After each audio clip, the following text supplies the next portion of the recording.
আর্জেন্টিনার দালাল ওরা, রেফারি একটা জালিম। পবিত্র কোরআনের আয়াত হাসবুনাল্লাহু ওয়া নিমাল ওয়াকিল, অর্থাৎ আল্লাহই আমাদের জন্য যথেষ্ট আর তিনি সর্বোত্তম কর্মবিধায়ক। কতটা কষ্ট পেলে এমনটা বলতে পারেন মিশরের ফুটবলার মোস্তফা জিকো। তিনি আরো বলেন, আমাদের পুরো জাতির স্বপ্ন নষ্ট করেছে রেফারি।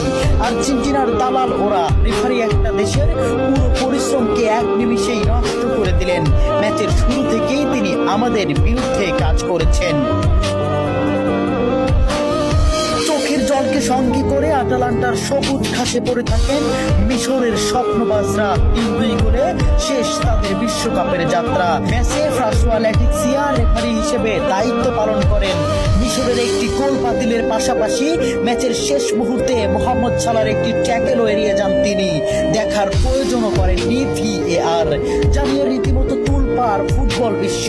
ওই কাউন্টার অ্যাটাকে গোল করে আর্জেন্টিনাকে এগিয়ে দেন অ্যাঞ্জো। শেষ পর্যন্ত মিশর হৃদয় ভাঙ্গা হারকে সঙ্গী করে মাঠ ছাড়ে।